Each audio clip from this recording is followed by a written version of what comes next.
exercice 1 de la fiche de TD numéro 7. La fiche de TD numéro 7 qui porte sur l'étude qualitative et des systèmes d'équations différentielles.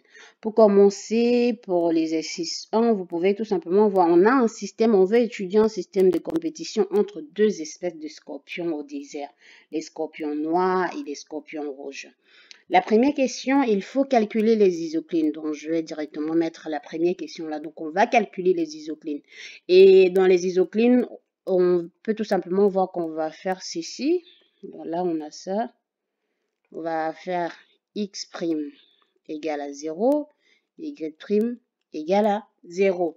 Et x' qui représente les vecteurs verticaux. Là, ici, ça représente les vecteurs verticaux. Et y', les vecteurs horizontaux.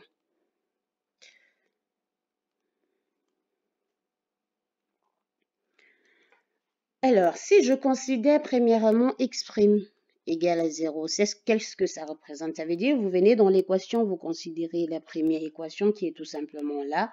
Ça nous donne 0,1 x facteur de 2 moins 0,05 x moins 0,03 y égale à 0. Alors, de cette équation, on peut voir que soit le premier terme égale à 0 ou le second terme égale à 0. Donc là, ça implique ça. Et ceci veut tout simplement dire que x égale à 0 parce que 0,1 fois x égale à 0 veut aussi dire que x égale à 0 ou 2 moins 0,05 x moins 0,03 y égale à 0. Alors, de la première relation, on peut vraiment déjà encadrer le fait que x soit égal à 0. Et de la deuxième relation, je vais tout simplement renvoyer le terme avec y de l'autre côté. Et ça me donne tout simplement 2 moins 0,05 x égale à 0,03 y. Alors, en continuant sur cette même équation, je trouve tout simplement y égale à moins 0,05 divisé par 0,03 x plus 2 divisé par 0,03. Et ceci encore peut se manifester par y égale à moins 5 sur 3x plus 200 divisé par 3. Et donc, en faisant le vecteur horizontaux de x' égale à 0, on retrouve tout simplement ces deux-là. Maintenant, si on passe sur le côté avec y' égale à 0, y' égale à 0. De cette relation, on va reprendre l'équation à y qui est tout simplement donnée par ça. Donc, vous voyez l'équation à y qui est la deuxième équation du système. Ça nous permet d'avoir tout simplement 0, ceci implique qu'on a 0,1. Voilà, là c'est 0,1. 0,1 y multiplié par 1 moins 0,02 x moins 0,02 y, ceci égale à 0. Tout comme dans le premier cas, le produit égal à 0 veut dire ceci donne 0 ou ceci donne 0. Et ça donne 0,1 y égale à 0 ou 1 moins 0,02 x moins 0,02 y égale à 0. Et là, en continuant, ça fait y égale à 0 ou je renvoie ce terme de l'autre côté, ça fait 1 moins 0,02x égale à 0,02y. Et je peux tout simplement encadrer déjà ceci. Et dans la suite de ça, ça fait tout simplement y égale à 0, voilà, on a le moins 0,02x divisé par 0,02 plus 1 divisé par 0,02. Et là, de cette relation, ça permet tout simplement de trouver que y égale à moins x plus 50. Donc là, on a trouvé les isoclines dans le cas où x' égale à 0 et tout. La suite de la question concerne les points d'équilibre. Donc, on veut les points d'équilibre du système. Alors, vous savez, pour résoudre les points d'équilibre, on veut tout simplement résoudre le système x' égale à 0 et y' égale à 0. Et justement, d'après nos isoclines qu'on a déjà calculées, on a vu que x d'abord c'était égal à 0, y c'était égal à 0 et on a x égale à, on a y égale à moins 100 sur 3, x plus 200 divisé par 3. Et de l'autre côté, y égale à moins x plus 50. Donc, on va utiliser ceci, étant donné que le système, c'est un et. Premièrement, on peut tout simplement constater que si x, donc, ou si x, soit on peut avoir ceci, soit on peut avoir x égale à 0 et en même temps y égale à 0, ce qui est le point, ce qui est en train tout simplement qu'on a le tout premier point d'équilibre de coordonnées 0, 0. Maintenant, de l'autre côté, on peut encore avoir, si je prends x égale à 0 par exemple dans cette équation, donc soit si x égale à 0, si je remplace dans cette équation, dans l'équation y égale à moins x plus 50, ceci entraîne tout simplement que y sera égal à 50. Et donc, j'ai le point d'équilibre à ce niveau-là, qui est tout simplement le point de coordonnées, là on le met, le point de coordonnées 0, ce point à ce niveau, ça fait le point de coordonnées 0, 50. Maintenant, dans la suite, si je continue, en considérant le fait qu'on a l'équation y égale à moins 5 sur 3x plus 200 divisé par 3, et en même temps y égale à 0 parce que c'est ce qu'on avait, on a là. En même temps, y égale à 0. En remplaçant dans cette équation, en remplaçant la valeur de y dans cette équation, ça fait tout simplement comme si on a 5. Là, comme si on a 0 égale à moins 5x divisé par 3 plus 200 divisé par 3. Et là, ça nous permet de trouver à ce niveau-là que x est tout simplement égal à 40. Et cette résolution, vous pouvez le faire. On renvoie le terme avec x de ce côté. Et à ce niveau, on trouve un troisième point d'équilibre qui est de coordonnées 40, 0. Maintenant, pour le dernier cas, on va tout simplement considérer ce qu'on n'a pas encore choisi, c'est-à-dire soit y égale à moins 5x divisé par 3 plus 200 divisé par 3, soit y égale, et y égale à moins x plus 50. Et là, ça me permet tout simplement de faire la résolution d'un système d'équations où j'ai y égale à moins 5 sur 3x plus 200 divisé par 3 et y égale à moins x plus 50. La résolution de ce système d'équations, c'est un système d'équations avec deux inconnus, donc vous pouvez utiliser la substitution en remplaçant ce terme ici, c'est-à-dire en faisant tout simplement moins x plus 50 en remplaçant y égale à moins 5 divisé par 3, x plus 200 divisé par 3. Et la résolution de ceci nous donne x égale à 25. Et comme x donne 25, en remplaçant dans cette deuxième équation, par exemple, on trouve y égale à 25. Donc, j'ai le deuxième point d'équilibre et ça me permet tout simplement de trouver qu'on a 25 et le dernier point, si je peux dire. Pour récapituler, tous nos points d'équilibre, c'est tout simplement 0, 0, 0, 50, 40, 0. Et le dernier, c'est celui-là qui est 25, 25. Alors, normalement, on veut positionner dans le graphe, donc on veut positionner ces points d'équilibre dans notre graphe. Et étant donné que je ne peux pas redessiner exactement ce qu'on a, on va tout simplement positionner les points d'équilibre. Là, c'est la deuxième question qui est là.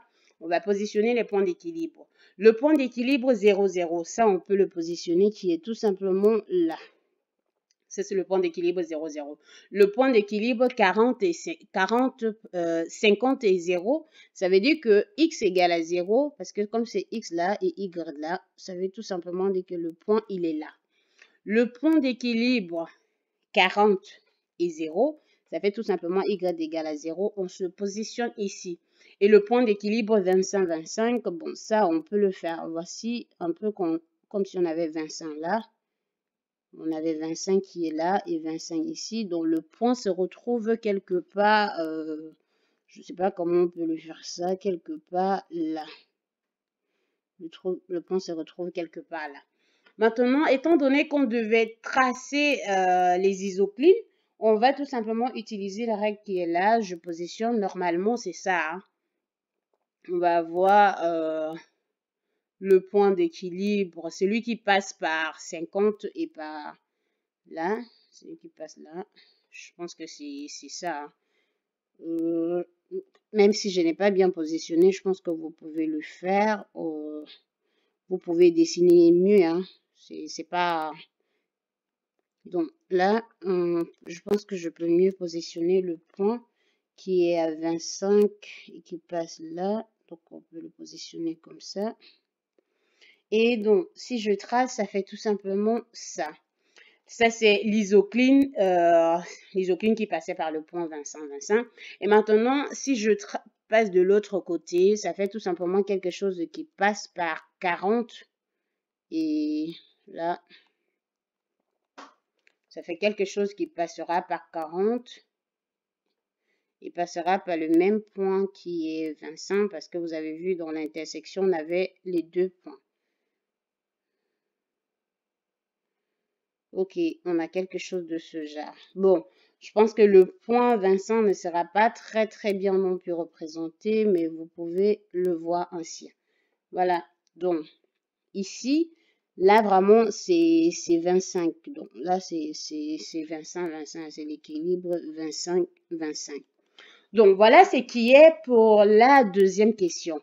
La troisième question, c'est lequel des points d'équilibre correspond à la coexistence des deux espèces. Alors, juste pour redescendre au point d'équilibre, on va tout simplement constater le fait que les points d'équilibre, c'était ça, 0, 0, 5, 5. Et là, quand on parle de coexistence, ça veut dire que vous avez tous les éléments de la population, tous les deux espèces qui existent. Donc, vous avez ces 4 points d'équilibre et là, vous pouvez tout simplement voir que c'est ce point-là qui représente la coexistence. Donc, pour la troisième question, le point d'équilibre 25, ce point d'équilibre correspond à la coexistence. Donc, ce point d'équilibre correspond à la coexistence des deux espèces.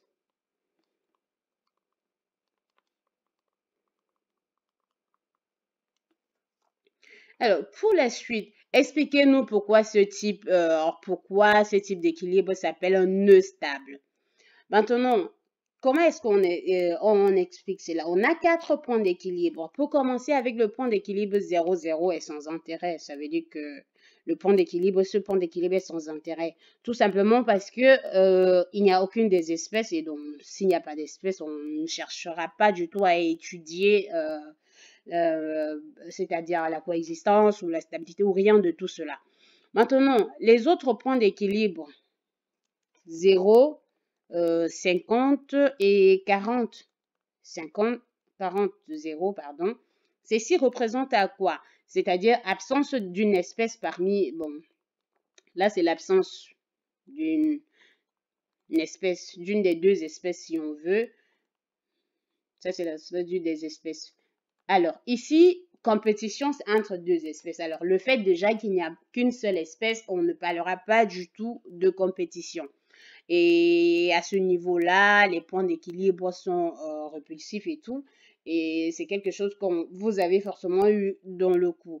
Maintenant, le seul équilibre qui 25, ça c'est le seul équilibre qui correspond à la coexistence des deux espèces. Là, c'était déjà ce qu'on a dit au début de cette question. Ça, c'est ce qui correspond à la coexistence des deux espèces. Et ça veut tout simplement représenter le fait que normalement, c'est bien l'équilibre qui est stable et tout. Et sur le graphe, comme vous l'avez vu, là, si on revient sur la figure, c'est un peu très haut déjà. Donc, si on revient sur la figure, vous pouvez tout simplement constater ici que les vecteurs, les champs de vecteurs vont vers ce point-là. Et c'est ça, les champs de vecteurs vont vers le point qui est là au milieu. Vous allez tout simplement voir sur la figure ce que ça correspond. Pour la quatrième question, donc là, on a la quatrième question. La quatrième question, il s'agit de décrit l'équation différentielle qui définit la dynamique des scorpions noirs en l'absence des scorpions rouges. Vous voyez, si on reprend notre système d'équation où on a où on a x' égale 0,1x multiplié par 2 moins 0,05x moins 0,03y. Et là, y' qui est égal à 0,1y fois 1 moins 0,02x moins 0,02y. Lorsqu'on parle de l'absence des scorpions noirs, comme l'équation en x représente les scorpions rouges et l'équation en y, l'équation en x représente l'équation des scorpions noirs et l'équation en y représente l'équation des scorpions rouges. Maintenant, comme on cherche l'équation différentielle qui définit la dynamique des scorpions noirs en l'absence des scorpions rouges, ça veut tout simplement dire que la dynamique ici, c'est pas forcément la dynamique, ça veut tout simplement dire que y est égal à 0 parce que ça, c'est les scorpions rouges. Ça veut dire y égale à 0. Ça veut tout simplement dire que dans l'équation des scorpions noirs qui est x, on va remplacer y par 0. Et qu'est-ce qu'on retrouve? On retrouve x' égale 0,1x facteur de 2 moins 0,05x. Alors, comme y égale à 0, en remplaçant y là, on retrouve tout simplement 0. Ceci encore peut se traduire par la forme x' égale à 0,2 facteur de 1 moins x divisé par 40. Là, voilà l'équation des scorpions rouges, des scorpions noirs, l'absence des scorpions rouges. Qu'est-ce qu'on peut constater à ce niveau-là? C'est tout simplement là, vous pouvez tout simplement, en l'absence des scorpions rouges,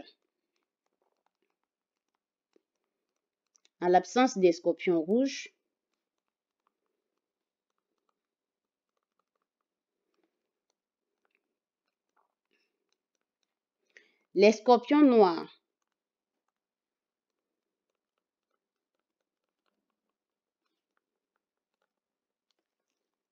ou la dynamique des scorpions noirs suivent une loi logistique.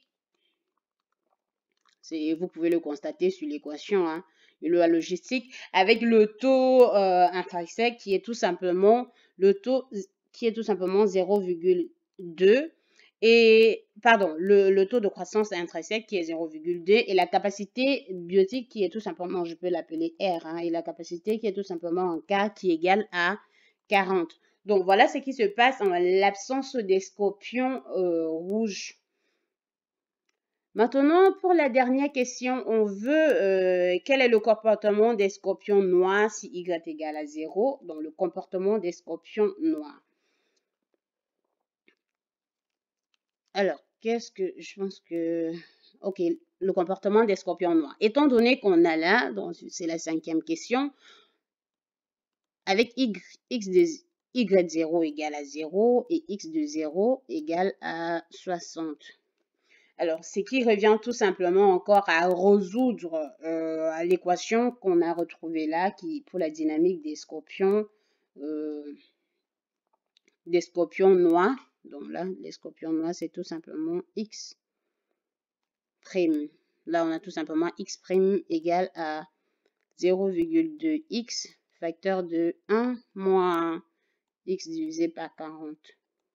Là, c'est vraiment comme si on débute avec y0, qui est la condition initiale des scorpions noirs. On débute avec cela, des scorpions rouges, pardon, y0 égale à 0. On débute avec les scorpions noirs qui sont égaux, les scorpions rouges, pardon, parce que y0 égale à 0. Donc, on débute avec cette condition-là égale à 0.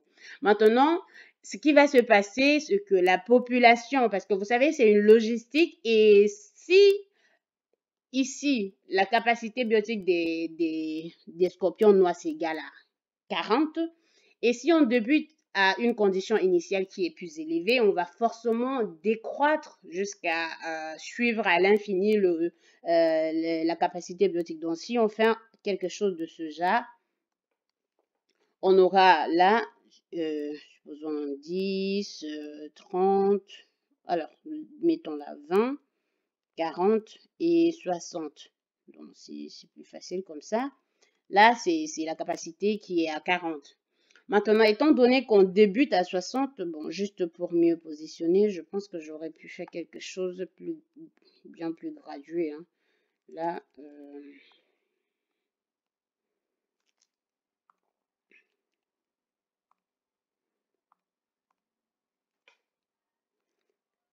on a ça. Donc là, 10, 20, 30, 40, 50, 60. Donc là, pour la capacité, c'est comme si on avait quelque chose qui est là. Et maintenant, comme je dis, on débute à 60.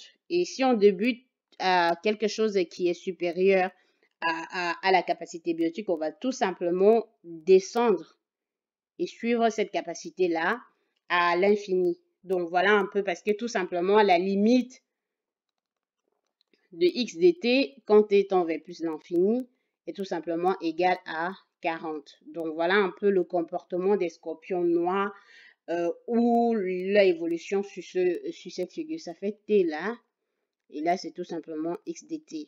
Donc voilà tout ce qui concerne l'exercice 1.